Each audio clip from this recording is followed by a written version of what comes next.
उधर किसान आंदोलन पर केंद्रीय मंत्री कैलाश चौधरी ने कहा कि नए कृषि कानून किसानों के हित में है। जो लोग कह रहे हैं कि जमीन सरकार ले लेगी वो गलत बोल रहे हैं। ऐसे लोग किसानों के बहाने राजनीतिक रोटियां सेक रहे हैं। कैलाश चौधरी ने कहा कि अगर कोई बिल में दिखा दे कि सरकार जमीन ले लेगी तो मैं अपने पद से इस्तीफा दे दूंगा।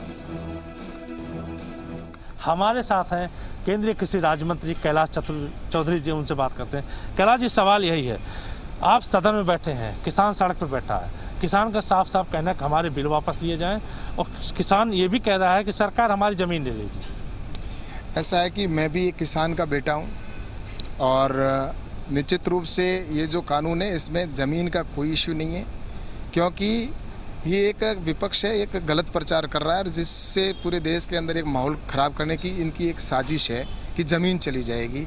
मैं आपको कहना चाहता हूं कि इस कानून के अंदर ज़मीन जाने संबंधी कोई शब्द नहीं है। इस कानून के अंदर जो एग्रीमेंट होगा वो सिर्फ और सिर्फ फसल का एग्रीमेंट होगा।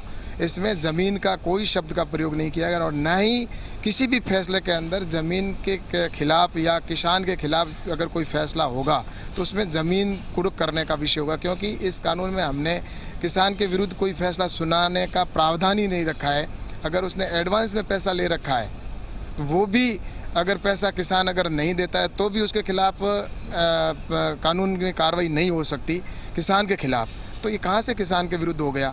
तो इसलिए मैं आज यह कहना चाहता हूँ, जो लोग किसानों को भ्रमित करने की कोशिश कर रहे हैं, अगर ज़मीन से जाने से संबंधित एक भी शब्द अगर इसमें लिखा हुआ हो तो मैं मंत्री पद से अभी इस्तीफा दे दूँ और राजनीति से हमेशा के लिए संन्यास ले लूँ।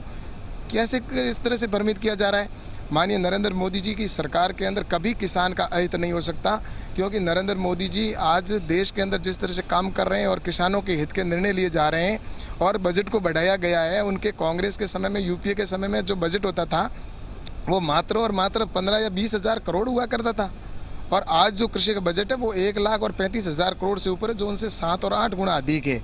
तो मेरा यही कहना है कि ये सिर्फ भ्रामक प्रचार किया जा रहा है और ये किसानों के साथ में एक बहुत बड़ा राजनीति की जा रही है और किसान के कंधे पर बंदूक रखकर, और ये कांग्रेस और विपक्ष के लोग हैं वो राजनीतिक रोटियां सेकना चाह रहे हैं या निशाना साधना चाह रहे हैं, लेकिन उनको सफलता नहीं मिलेगी। मेरा किसान यूनियन के नेताओं से निवेदन है कि आप इनकी साजिश को समझें और जो प्रारंभिक मुद्दे थे उन मुद्दों पर आएंगे और बैठकर एक समाधान करेंगे तो निश्चित रूप से समाधान निकलेगा। जो प्रारंभिक मुद्दे थे उनके लिए हमेशा भारत सरकार तैयार है, और हमारे मंत्री जी ने भी कहा है।